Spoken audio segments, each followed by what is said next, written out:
What do you think about Kanye's new song? He's not been intellectually consistent. When he did a song about gold diggers, it would have been the Jews. Do you think you can separate art from the artist? I mean, like, I still follow quite a few, like, Of the anti-Semites? racists. Like, I'm curious what they're saying. I actually was almost gonna convert For a my guy? last ex. What's your type? My top trait that I'm looking for is somebody who has a good heart. You're gonna have to leave Los Angeles. We're gonna make her a list of suitors. We're gonna make them duel. Is the duel a chess tournament? Be any wanted type them of to duel. fight physically. I was thinking swordsmanship. Again, this maybe. is not my idea. Fencing. I could Fencing use a would feel manlier classy. man than a fencer, guys. Do you guys argue a lot? Did you not see us argue when Depends you were on your way here? about what. You work together and live together. I'm really Since super she's jealous. been 18, I took her under my wing and I said, don't go to college. What? How old are you now? I'm 23. And how old are you? 25? Okay. I mean, like, Not 25. Shut up. So, what do you think about Kanye's new song? you know, I am this close to thinking that Kanye West is an anti-Semite. Almost? The song almost Yeah, did it I for mean, you? like, it's, what's the song called again? I don't even know. I You don't don't want to even say it out wanna loud. say what You want it's to say Heil called? Hitler out loud? Look, I have this theory that no one's an anti-Semite when things are like going amazing for them. Yeah. And I feel like Kanye might be going through some stuff. And look, obviously some people are like listening to it and saying it's like a great song, but those people are like already probably not the best people on the planet. So like, it's more of what I expected. I'm not like surprised by it. Do you think you can separate art from the artist? Like if I was to put on some old Kanye in the gym, what do you think about listening to his older I mean, stuff? like, I feel like you can sometimes. I also do think, though, that artists can sometimes ruin the art that they've made, especially if the art is, like, super personal. Kanye's stuff, now, he used to do these really sweet songs about his mom. And I'm just Yeah. like, I bet Kanye's mom would be, like, super disappointed in Yeah. him. So it's hard to listen to, like, Kanye's, or he'll do, like, stuff about, like, going to college. And I'm like, Yeah. well, this doesn't seem like a college-educated person with these views, you know? Like, so it's hard to enjoy. Even, like, he's not been intellectually consistent. If, like, he was, when he did a song about gold diggers, it would have been the Jews. And now, when you're doing hit records, no one hates the Jews. When your career is kind of on life support, that's the time. Even like Kyrie Irving, you know, the basketball player. He was a basketball player. Yes. We love don't follow sports. Oh, any you're not popular sports people? culture. There was a We're very basketball bad player at who it. was like pretty. He was a flat earther, so he was like coming in with some stuff. But he was anti-Semitic, but not when his career was like going amazing. He's like, it's the Jews, and you're like, it's your ankles, buddy. Obviously, you take your upbringing and being Jewish and Oh, sure. how you incorporate it into your jokes. I'm curious, there's obviously a lot of Jewish comedians. Do you think part of Jewish culture has comedy deeply embedded? I think Jewish culture is very big on saying stuff that maybe isn't obvious, or that is obvious, but other people aren't saying. How's that? I think Jews don't have manners in the same way. I think like teasing people and zetzing people and being a little bit like direct with folks. That is the Jewish, or at least that's the Judaism that I was raised with. Maybe more of an East Coast Judaism than a West Coast one. I think comedy is sort of baked into Judaism. Comedy and tragedy are close friends. So lots of cultures that have experienced tragedy have a real easy access to comedy. That you know? explains our family. Our parents are Eastern European, Romanian, and they're also very direct and they joke about a lot of things. Yeah, so they, but you guys are Christian, yes? We grew up Romanian Orthodox, yeah, Okay, yes. which is Christian. That's what I thought. But listen, you're always welcome. Jews don't recruit, but I we're very actually welcoming. was almost going to convert For for a my guy? last ex. Breakup was on good terms, but I do regret that I'm not Jewish. Well, I can. Why do you regret it? Honestly, the more I learned about it, it seems more. You made a joke about how like being Christian and Jewish is not the same because you can't stop being Jewish, but you can stop being a religion.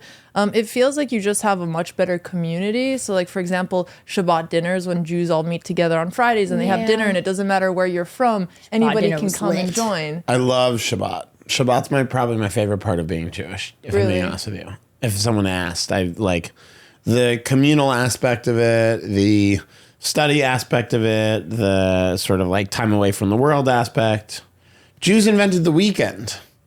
Not the singer Not the Abel singer, Tesfaye. You know, like I think his parents invented him, but like, you know, Jews invented this idea of like time off, time out of mind, which is really cool, really wonderful. And I really like that wonderful you thing. guys encourage asking a lot of questions. Oh yeah, we're big on questions. Questions are everything. Questions are better than answers in Judaism because there are no good answers.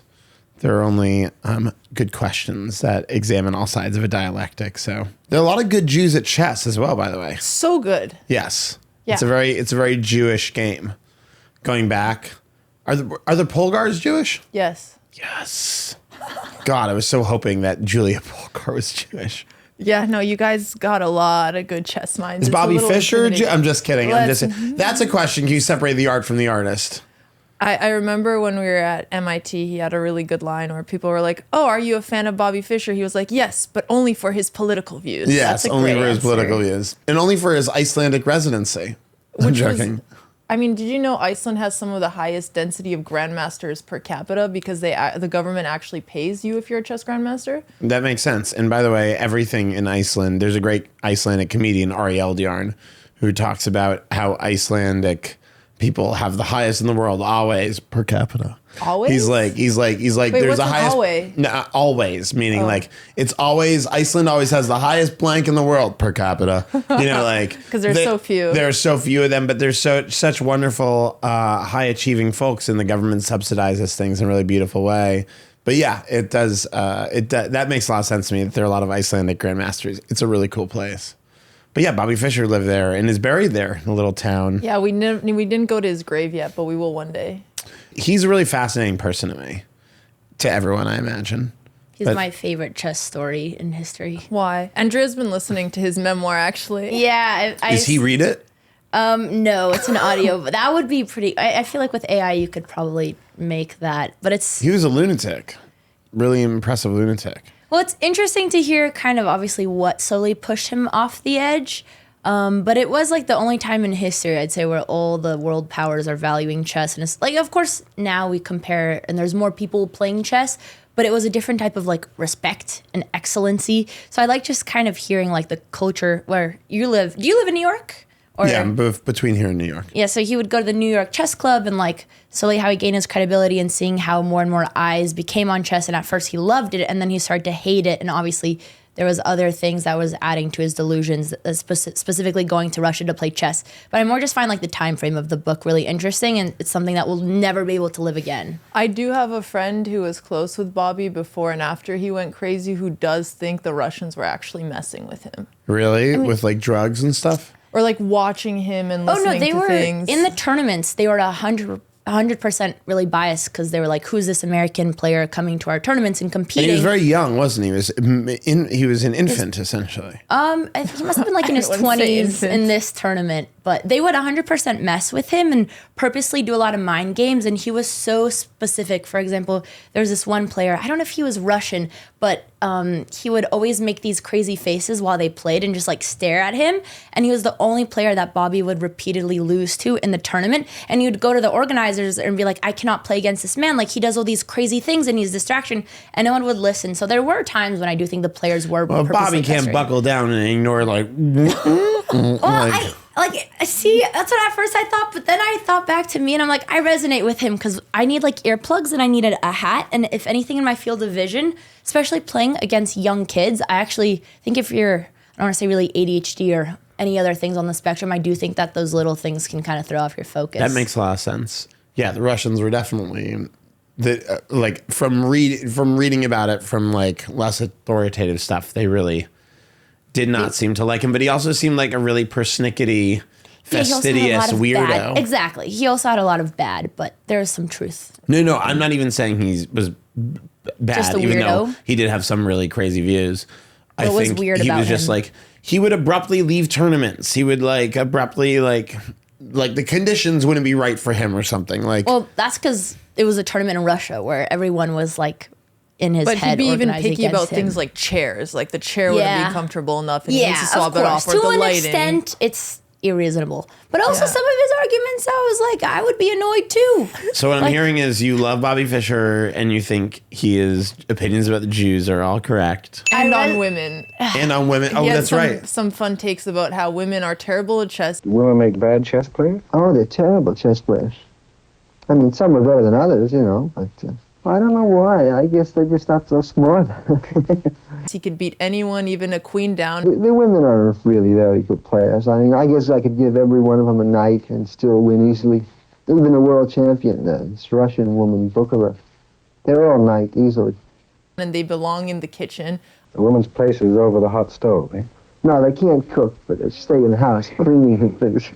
But he did change his mind later in life, actually, because of the Polgar sisters. And then he actually ended up playing with them quite a bit.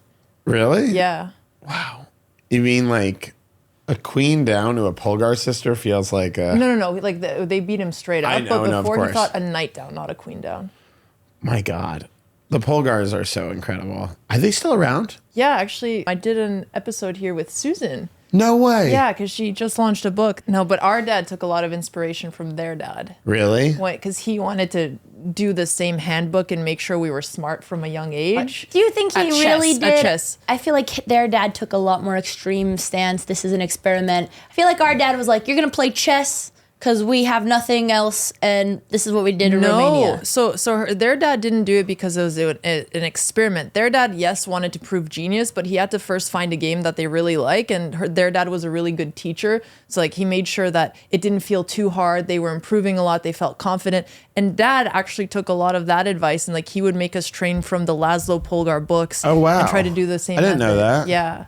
I mean, But those the were actual experiment chess didn't work puzzles. out as well on us. It's a difference You guys have between done giving better. us the same puzzles and probably treating it the same experimental way. I don't think as the he did. Polgar sisters are DJing at Coachella or whatever. You're like, everybody put your hands up. Yeah, different times. Budapest, Stella, you know. But one day I will do a chess DJ set. Yes. A chess DJ set. That's A lot how of I ABBA. started No, DJing. sorry. I love ABBA. I said a lot of ABBA. Yeah, They not have that musical type of chess. DJ, but not a bad idea. Can always go back to I'm the referencing the basics. musical. The chess play. Yes. Yes. Continuing more with like family background and whatnot, there's my favorite joke of yours that I really resonate with is where you're sharing your background on your parents and your brother, and your dad is an MIT professor Oh, that's fun. Yeah, who from almost Colbert, won this the joke. Nobel Prize for his cardiology research or his breakthrough, and your brother was almost an Olympian, and you said you're the Well, least... for a fake sport. He is an Olympian. He is. we played chess. Okay. AJ's an Oh, Olympian. he did make it. He did made compete it in the Olympics. 2018. Oh, wow. He's trying again in bobsled right now. Is he still doing bodybuilding, by the way? I don't think so. You guys No, look he's more not. alike now. No, that's right. I forgot these jokes. Some of these are great. These are old Yeah. jokes, but for a while, some comedians really have affection for various jokes as if they almost don't belong to them because Also, if your parents are watching, his brother is a hero and he is incredible. I should do this because this is going to be on TV. What a hero, a tremendous accomplishment. We're so proud of him. Okay.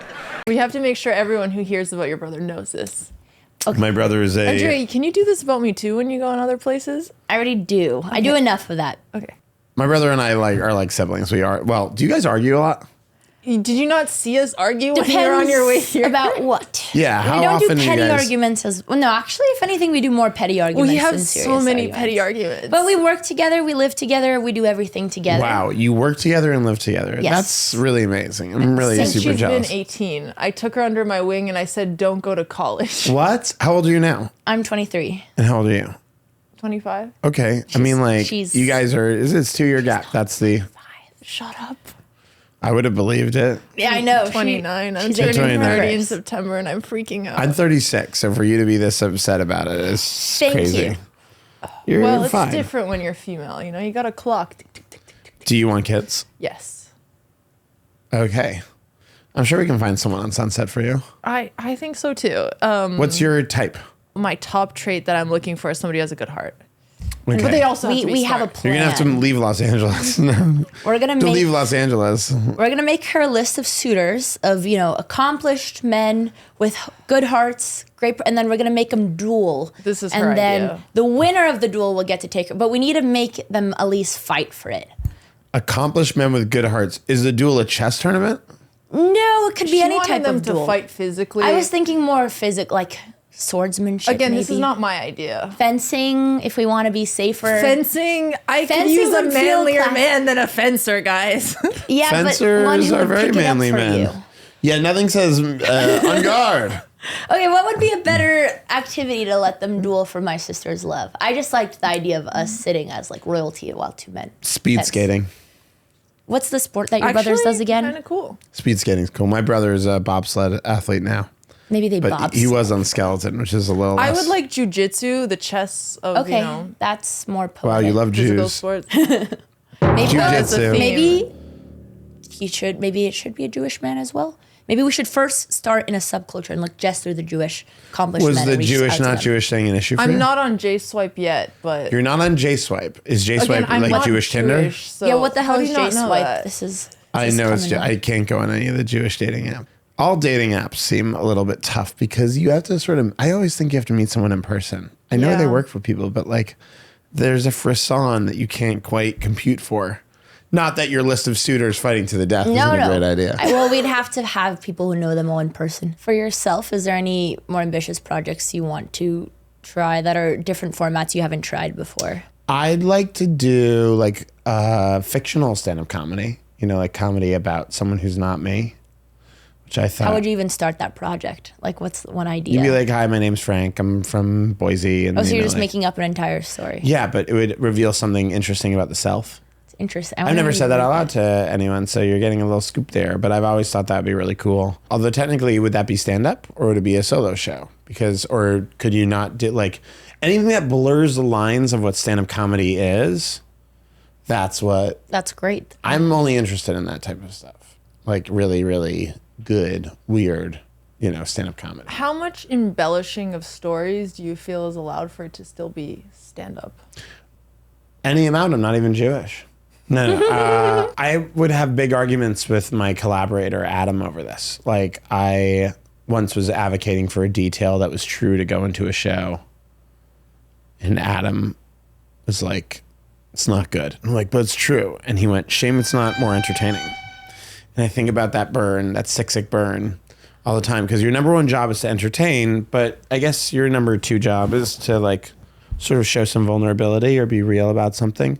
I used to beat myself up about it, but now I kind of like be like, ugh, how true is important. It's different also in terms of the medium, right? Like if I was on this podcast and telling you like, hey, you know, this happened and it didn't. That's different than like doing it in a comedy club and also different from doing it in a special. And I've gone back and forth on this like answer, but frankly, I like comedians who make me laugh and entertained and captivated, and I don't really care what's true underneath it. This reminds me of when you were saying that comedians have to stick to a tone. And I was thinking what's very different about what Alex and I do is YouTubers are known for like building one channel and then another. Obviously, we segue a lot, which my question was for you. Do you have any desire to want to do any outlets that show other tones or other personalities? Or do you like just feeding into just one and keeping the rest your Oh, no, self? totally. I'm just saying that like all of your best creators have a sense of authorship, right? Like if you look at like, I'm using Mr. Beast as an example, not as terms of any judgment call on whether he's good or bad or anything like that, but just like everything Mr. Beast does has a similar aesthetic style, right? They'll use these the quick rotated drone shots, or they'll use like how we look into the camera a certain way. Like there are hallmarks to a Mr. Beast thing that gives it, you know, a sense of authorship. Bringing a sense of who you are as an artist to the thing is integral. But I guess that really complicates your earlier question, which is, can you separate the art from the artist? Like Bill Cosby, you're aware of, is a vicious sex criminal and also undoubtedly the country's greatest comedian for a number of years.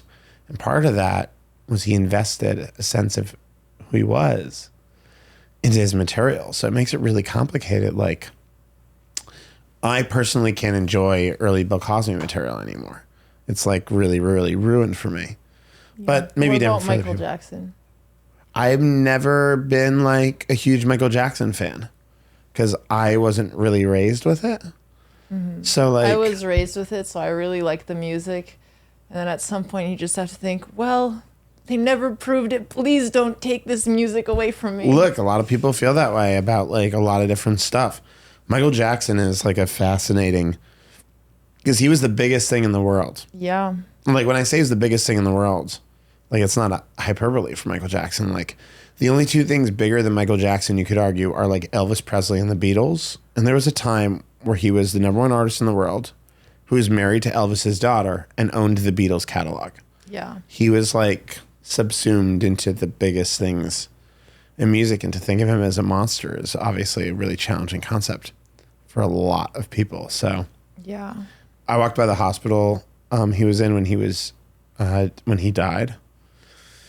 Like I was living at an UCLA campus, and I walked by, and there was a candlelight vigil, and I didn't have a serious cell phone then. And I was like, what's going on? And they're like, Michael just died. I'm like, Michael who? I'm like, Michael Jackson. And this woman crying just went, he's in a better place now. And I was like, okay. I don't know that he's in heaven, but sure, he's in a better place. Sorry, not to say your favorite artist's in hell, but No, we don't know if he was guilty or not. everybody knows. All my heroes growing up are dead or canceled. I like Bill Cosby, Jared from Subway. No, I'm teasing. Lance Armstrong. Lance Armstrong I did actually revere. Really? Oh, yeah. He raised $1 billion for cancer research by selling little yellow rubber bands. And then everyone's like, he cheated a bike. Can't have a guy who cheated a bike all revered and shit. Sorry, this makes me wonder, is there anyone who can even achieve such greatness without having some, eventually, like there's always going to be a bad part about them unveiled, but I guess it depends where you draw the line on that. Yeah, yes. Okay, who's your favorite all-time artist right now? And I have a follow-up. My favorite all-time artist? Yeah. Like ever? Like Yeah. studio Like a artist? music Fine. you couldn't live without. Music artist. Huh. There's a band I loved growing up called The Band. They're pretty special to me. Celine Dion is pretty special to me. All right. Celine Dion. Celine You find Dion. out somehow, theoretically, About her Hitler. collection of tiny shoes. she's What? Hitler. Can you keep listening to her music? Oh my God, Celine Dion is Hitler? Oh my God.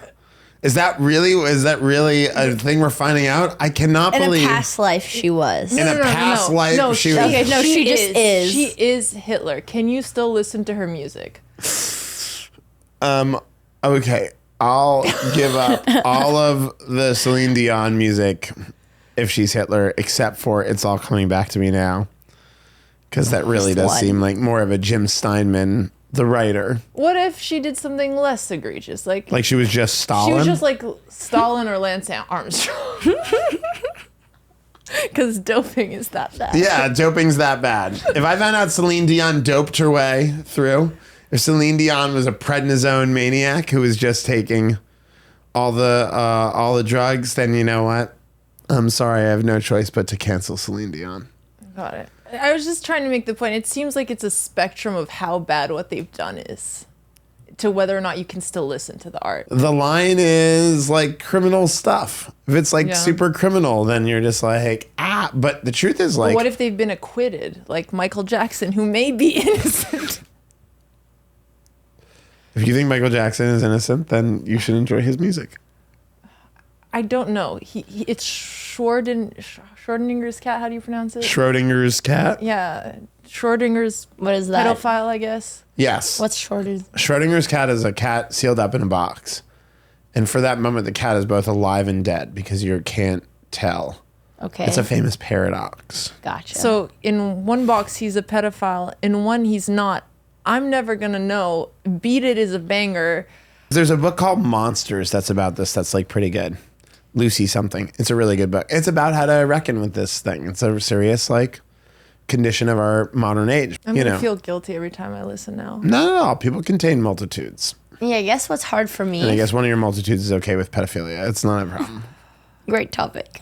For me, like the question isn't even beat it as a banger, can I listen to this music? But as someone who's been learning how to make music and produce for a year, often I'll go back, for example, a Kanye song, I'll go to like how he used his 808 in a certain rhythm. And for me, it's more like the inspiration in specifically like the music design. So I don't even think of it from a streaming perspective or really consuming. It's more just like studying what they brought to the music industry. And obviously someone like Michael Jackson is so influential in the actual genres of music that I also wonder, like, it's not even where do you draw the line, but I kind of see it separately when I'm thinking from a perspective of music as the art and we're creating and looking back and learning from what people made. But I just completely, when I'm doing Say more about that. What do you mean? I guess when I'm thinking of their music, when I'm actually making music, I'm completely separating the artist because I'm just breaking down like the drums they used or the bass sound and just looking at their sound. So I wonder, it's like, oh, music inspiration. You get inspiration from so many different things. So is that wrong? Like, using one of their sounds which again is a whole, it's like they're maybe one of the snowball effect of that sound, but then the whole hip hop community is using this bass and like it evolved out of them. So I think something good evolved out of something that had an evil artist. It's not even evil. Yeah, it's more just it has such a big influence on like a genre as a whole. There's and lots using of different genres as inspiration. It maybe sounds from something that an evil person connoisseured, but it's like a sound and like. I mean, there's lots of writing about this problem. Like, there's a really good article from the '90s about a medical atlas called Pernkopf's Atlas, Pernkopf, and it's the best medical atlas ever written. It's beautiful. It's gorgeous. It's a work of art. Some medical professionals find it absolutely intoxicating as a brilliant, precise examination of anatomy. And it was almost certainly used and created in Germany in the 1930s based on the cadavers of political prisoners, right? Early victims of the Nazi regime. Or like any medical advancements that came from, let's say, Nazi doctors as a more general. I don't know, but so I'm only citing this because this is one specific thing that I know. But the question is like, what ethical questions should we ask ourselves? By the way, this is a really good place for comedy, where you ask questions like this and wonder about. Because the truth is, when you have questions where there isn't an obvious, easy answer, that's where there are often gray areas. And with gray areas, you can usually find pretty good comedy.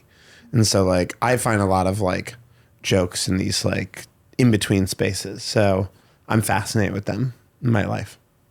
Yeah, I remember you talking about that on one of your podcasts. If you were to give advice to us on how to incorporate more comedy into our content, what advice would you have? Or gray spaces, maybe. Yeah. What advice would I have? Well, I would... Andrea, tell him your joke. What? I don't know if now's the time for Tell me my joke. Tell me your joke. We were going to do a segment where we gave you, both of us presented a joke, and then you judged which one is better. And we both stole jokes from our dad. Yeah. Very, very happy to do this and be part of the sibling rivalry. Really not intellectual jokes. There's no gray space. Our dad loves the Reddit page, Our Jokes. He checks it every day. So all the jokes he gets is just from Reddit. Oh, no. Hey. Do you know that subreddit? I'm not an active Redditor anymore, or I was a long time ago, but like I should. Just it makes him giggle. It's like funny, but check for out. Kids. I will look. Oh, are they like dad jokes? Is that the most thing? of them are dad jokes? Yeah, and then everyone in the comments keep the joke running. I would say that for your content and inject more comedy, I'm not. I mean, like you guys will know better than I will, but I would say like leaning more into your like personalities, trying bigger and weirder stuff. Like that's what always works for me. Mm-hmm. What we try to do is usually find the truth and then just exaggerate it somewhat, but it has to be What's based your on best performing videos? Us losing to kids at chess. I've done that enough. There's Losing only so real? much you can build on it. For real. I mean, it does happen occasionally, and then Andrea and I look at each other and we're like, we know this is going to be viral, but I'm so tired of this being what that's a people different know type of humor that's like incidental and like the Andrea got spark beat in it, 3 is at it our last happening? tournament. You what? You got beat by 3 kids, is that what you're saying? No, she got checkmated in 3 moves at the last tournament, and it's one of our most viral clips from there. Yeah, but all these things I'd say like this isn't even comedy. Pawn. It was a freestyle position. It was versus the previous World Chess Championship challenger, and it was time odds. If it was freestyle position. He also didn't have a queen. Okay, but it was a 5-second game. And was it Bobby Fischer? It was Nepo, who was playing Magnus Carlsen in the World Championship. It was because she was playing really quick while talking, and she time wasn't odds used to the position. But is the video gone viral? Yeah, of course. Yeah, but do you get lots of followers from these things? That's also the question. I mean, look. You guys continue. But also, it doesn't even matter if you're getting followers. Also, what I was going to say about specifically this type of content is that sometimes the sparks of chess content, it's not even something where you can recreate, and you actually lose the quality of it when you try to set it up more. I feel like those are like losing to a kid who shows up in the park who you don't actually know. And there's so many things we'd try to recreate because they were trends, and I just feel like as soon as you do it unnaturally, it ruins it. So I don't even know if it can really be applicable to like how can you get better at comedy. But may I? So it got 4 million views in 2 weeks. How many subscribers do you guys guess we gained from this video? This was short form views. Probably 350. No, definitely thousands. How many do you think, Andrea? I mean, there was our most viral Technically short. 3.8 million. Our most viral short, I think, got 60K subscribers. And it was a guess our age short, but also the question is... it's a YouTube or Instagram? It's a short on YouTube. Oh, okay. No. Of course. I'm sorry. I was thinking Instagram, which does views a little bit differently. You guys YouTube. can refine your guesses. I love making people bet on numbers, even if for nothing. 45,000 subs. 45K? 45K? How many subscribers do you have total? 1.8 million. Yeah, I guess you get 45K. Okay, Andrea? Well, From a 25K. 847 subscribers. Oh. YouTube short form, it doesn't really give you that many subscribers. But that's also exactly, it depends on a but video it going makes viral. our audience laugh, and Also, I think a lot of the But I thought you were saying that I thought you were saying that you've gotten 25K from a video before. Yes, but that video had I don't know if Andrea's no. Pull up the remembering guess this our correct. age short. It's 60K. I'm gonna check and see what my But also, I think it depends on the content. Like, that's a haha, funny, she lost. Not really like a, I want to know more about who this person is clip. So I think the content also depends.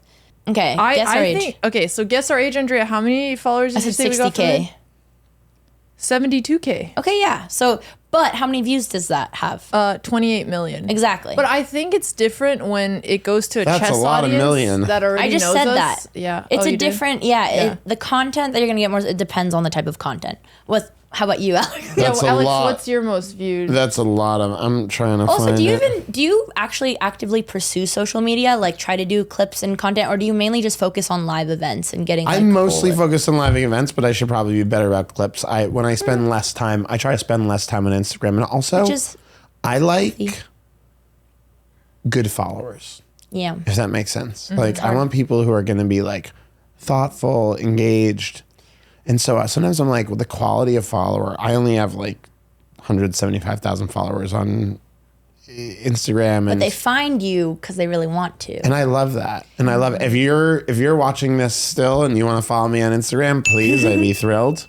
On Twitter, especially, like I'm not on any of these as much as I should be or used to. Unless you're making your lists.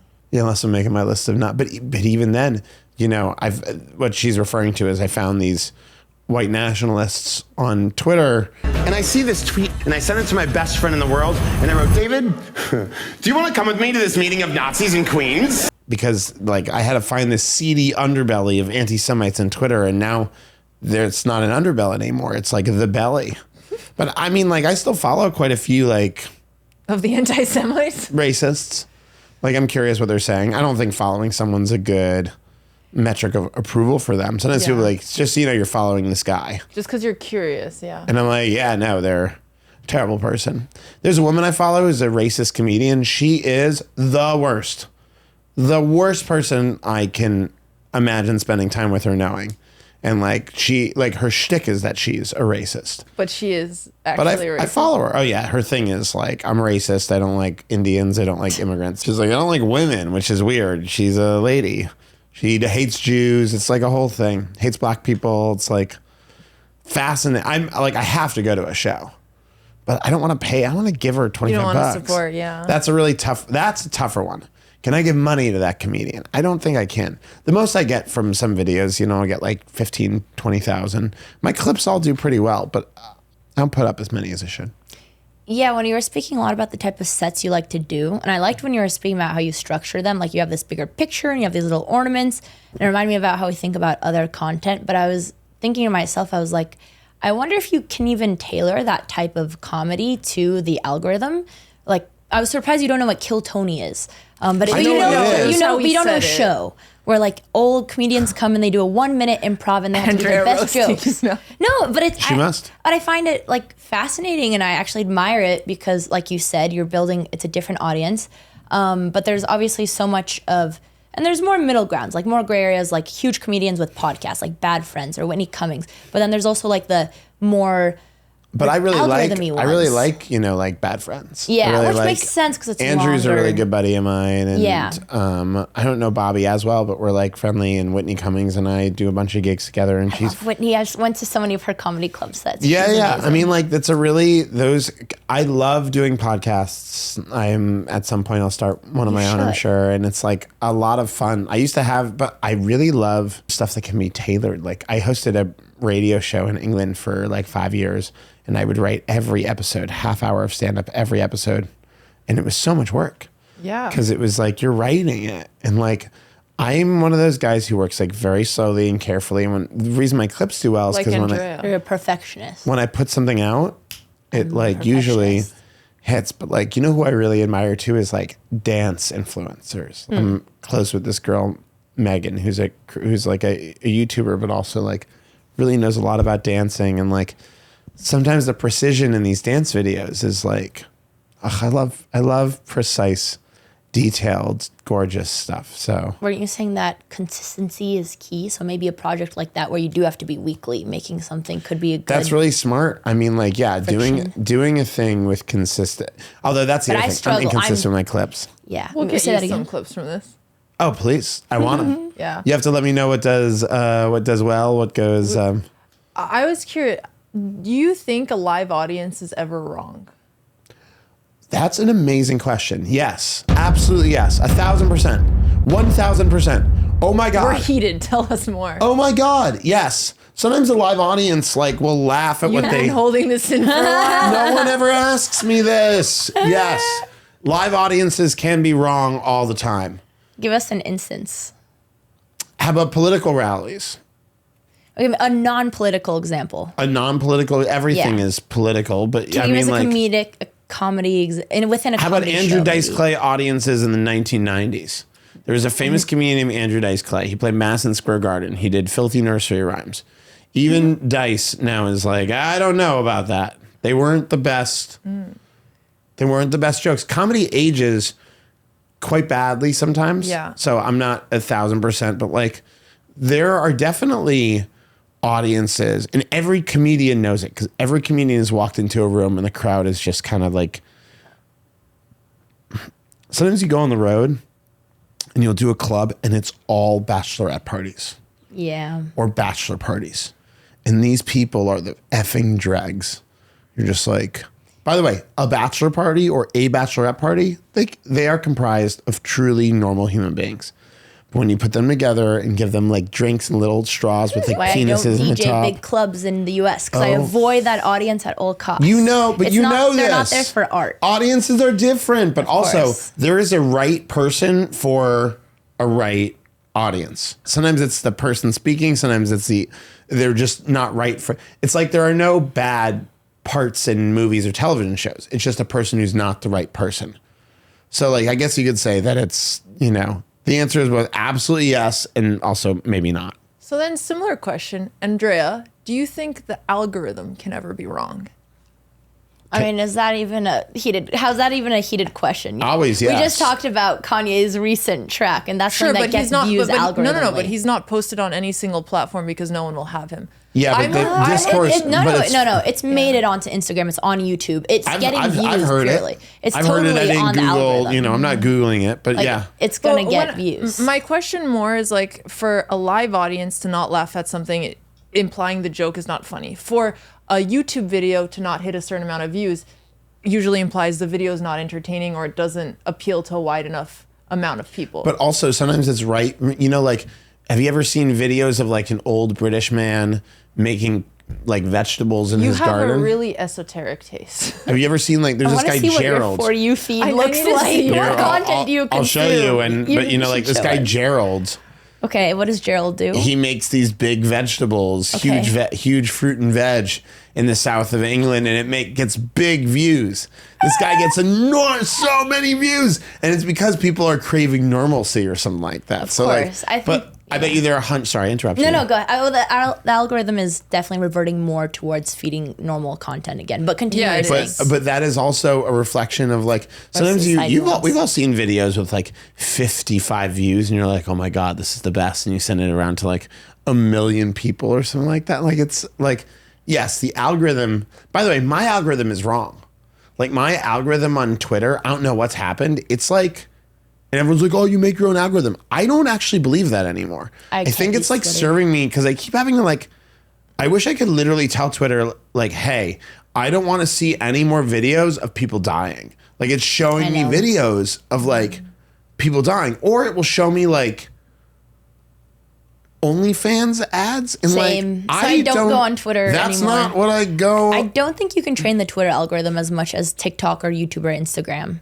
TikTok serves me movie scenes though. Oh, I get a lot of those too. But I'm like, what's going on? They're showing me movie scenes. They're showing me maybe because I watched a couple all the way to the end. Well, the TikTok algorithm is crazy in how sports highlights. quick it adapts. Like you like one video related, and then all of a Exactly. sudden, within the next minutes, you're getting them so quickly. And I know that the other platforms are looking at TikTok as an example of how to train their own algorithm. Can I tell you something funny that happened to me with one of my jokes? No. yes. Okay. She said no. Then you Yes, do of know. course. Oh, Go over sick. it. Good. We got it. I wrote this joke in like 2018 about millennials buying houses. I love heard this it, joke. but I won't ruin your joke. Continue. Yes. Okay. Tell it. You We've never heard it. No. You don't need to. You don't need. You can put the joke up if you Yeah, like. we'll put up the joke. How is any young person ever gonna own a home? It's maybe hate old people. I see a few of you in here tonight. I hate you. Because every old person in a city like LA or New York or London is the same. They're like, my house is worth $2 million, but when I bought it in 1981, I paid 11 raspberries for it. So a couple things happen. The joke goes viral a couple times, but never for me. Always for others' people who have accounts. clipped it and put it on other like. The people who have the audience for it, that type of joke. But not even people of the. Sometimes it's just like little comedy aggregation stuff. For some reason or other, it pops off on the Instagram. I bet it's just because of the way they put their caption or formatted it. Don't I think, put it on him, No, Andrea. you're probably right. No, but it's really niche why these things go viral. 1,000%. And I think if you really knew content, you could do it for your account, but you have to be early in it and you have to do the structure. Sure, but I'm not mad about it. Yeah. It's just like, and also I put it up at a certain time. I forget, but like it went Yeah. viral for Comedy Central when Comedy Central put it Yeah. up, so I didn't repost it. But you still should. And then I should do it. But so the bit goes viral. This bit about millennials buying houses. Then, I start noticing like little nibbles of it in other places. Like some Brazilian YouTuber does the joke directly to camera in Oh my Portuguese, gosh. replaces raspberries with pineapples, goes viral in Brazil. It gets a bazillion comments. Old content yoink and twist. Yeah. But it feels worse with comedy. But hold on. Then an interesting thing happens last year in August, right before the election. A liberal content creator puts the caption, boomers with houses worth millions of dollars when they bought them for 11 raspberries in 1981. And then it's a video of old people at a nursing home dancing.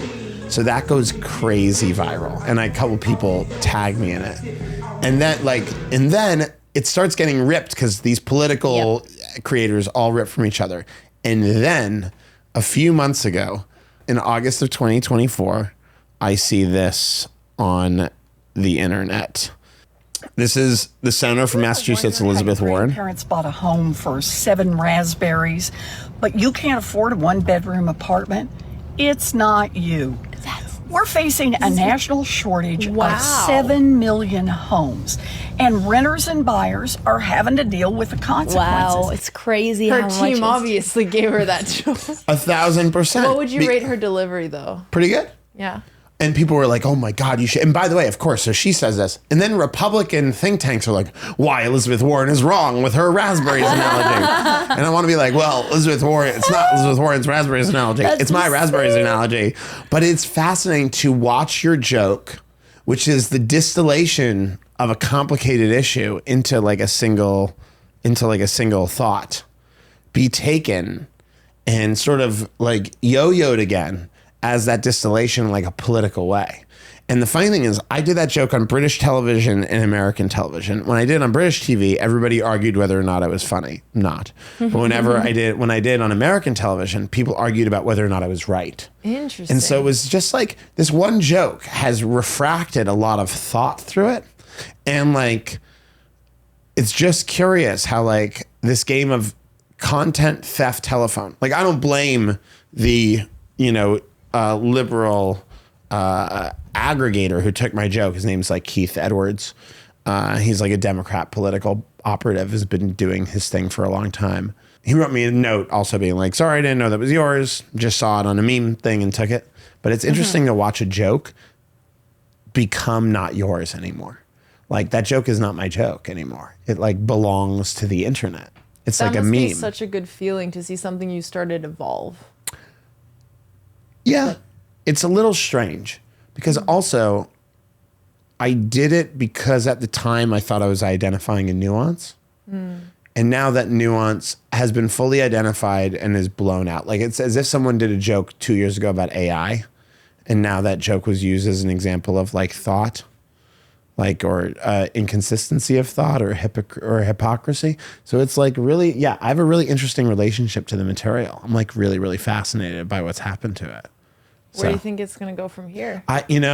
Honestly, I think it's at the end of its life cycle, but I'm sure that a couple years from now, it will acquire virality again from people who have forgotten it, especially if we go through another like housing thing, because it's reflecting a problem with housing. By the way, a good addendum to the joke would be, I'm 7 years older now, and I'm actually like looking at buying a house. And everyone who I'm like seeing the houses with at these open houses, I'm like, how can you afford a house?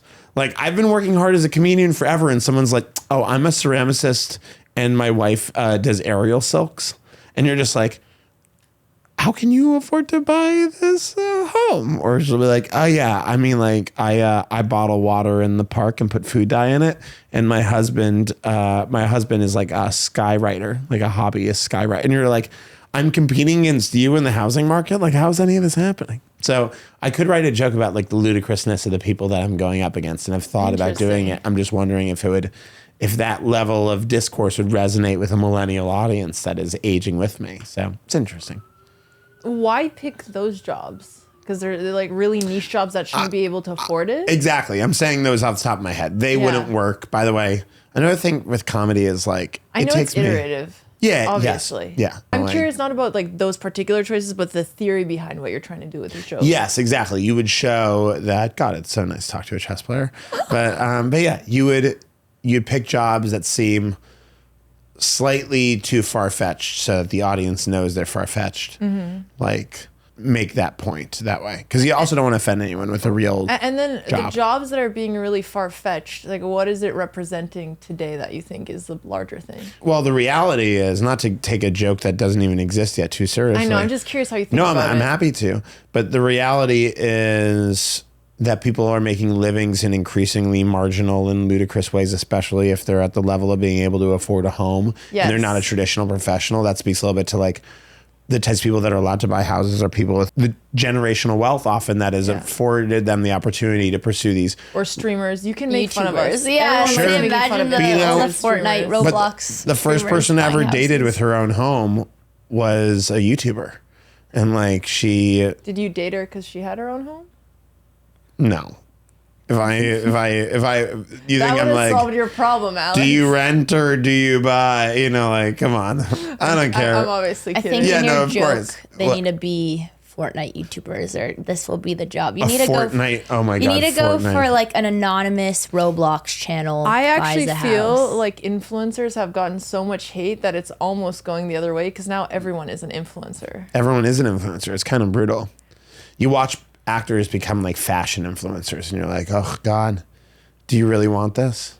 Do you want to really grab this chalice with both hands? Do you just feel like you need to do it to stay relevant? I don't know. Watching some of the checks that people cash is pretty bizarre.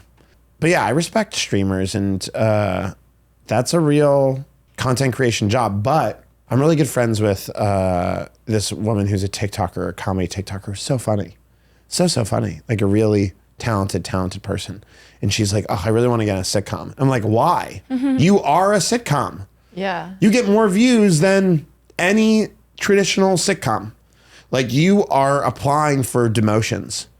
You are trying to grasp onto traditional legacy media that is like dead. I think people go for what they don't have. So like you see athletes, actors getting more into social media because probably their management, or they feel like they need to stay relevant. And then you see people who don't feel like they were real artists wanting to prove their worth in other ways. I think it's for credibility.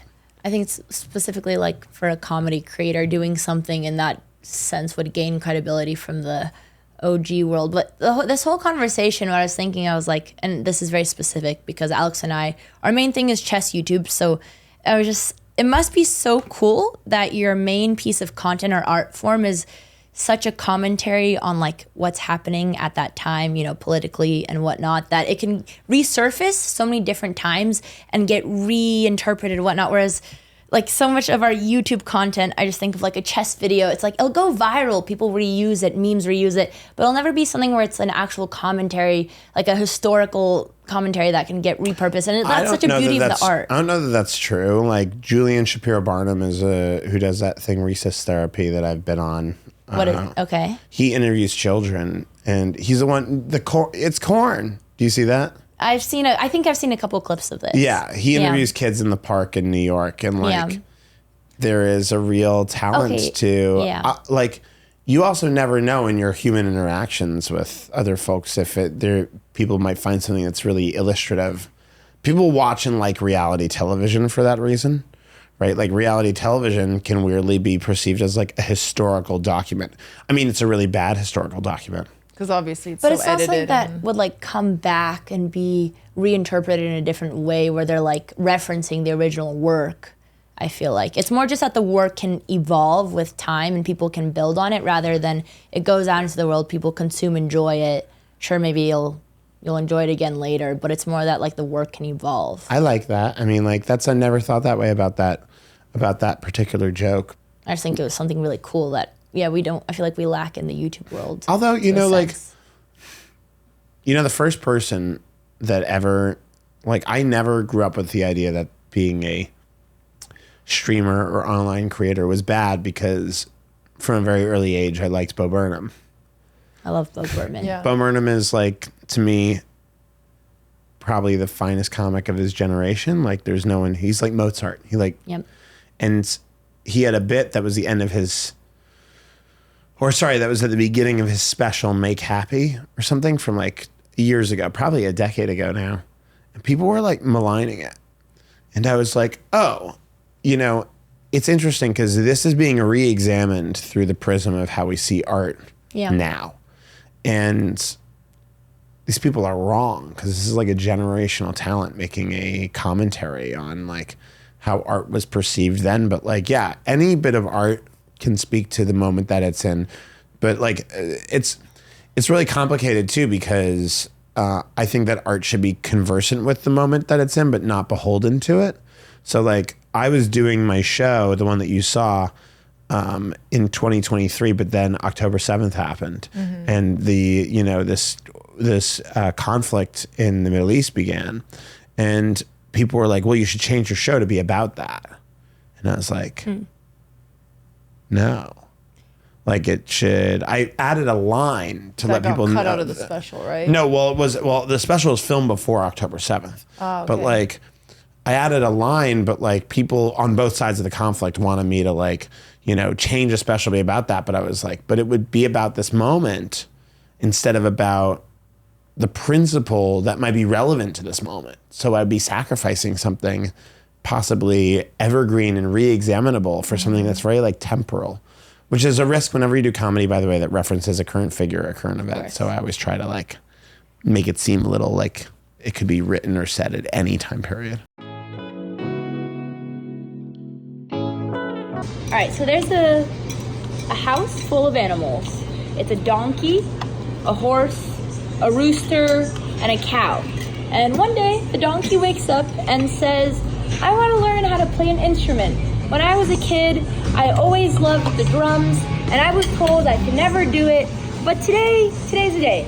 And he calls up all the local music schools next to him. He finds one. They keep saying, no, we won't take a donkey. We won't teach you. How are you supposed to play the drums? You can't, your little hooves cannot hit the sticks. Finally, the last school he calls says, sure, I see no problem. Why can't a donkey play the drums? Then he starts practicing. He's getting really good. He's running into a couple struggles occasionally with his hooves, but luckily he's hitting all the drums. So much, so well that he's inspired his roommate, the rooster. So the rooster starts thinking, I actually have an amazing voice. He's a rooster. He wakes up, and he's like, I always wanted to follow my passion of singing. But my parents, they're European. They said, no, you're a rooster. You only have one role. They're very hierarchical. He couldn't have done music. Finally, now he's seen his roommate succeeding. He calls up the music school and says, will you take it? Well, if we have a donkey, why not have a rooster? Sure, the rooster. Then the next day, the cow says, fuck this. I'm tired of working in finance. I don't want to just be a cow. And one by one, all these animals create a collective. And they become an event, and they start touring. And now they're actually making money, and they become the world-famous band of the singing animals. And finally, they're proving, yes, even animals, too, can make music. And they've reached the peak. They're like the Beatles in their time. No, bigger than Beatles, bigger than Michael Jackson. And so they get a huge gig in Asia. They have to travel really far. That's where the money's at, right? They go, and unfortunately, the horse is running late because he forgot his drumstick. Yes. And so there's two drummers. He forgets his drumstick. So he's like, guys, I'm going to catch a later flight, and I'll meet you in Tokyo. So the band gets there. They're all ready. The horse catches a different flight, and as soon as he lands, he finds out that all of his band members' plane crashed. Every single one of them died. His band is dead. He hears the news. He doesn't know how to react. He lands. He's a rock star. First thing he does is walk into a bar, because that's how he drowns his sorrows. Oh and my God. The bartender goes and says, why the long face? That was the punchline. The short version of the joke is the horse walks into a bar and the bartender says, why the long face? Yeah, can you tell us some Reddit jokes? So as soon as he goes into a bar, I'm like, oh my God. This is hella set up.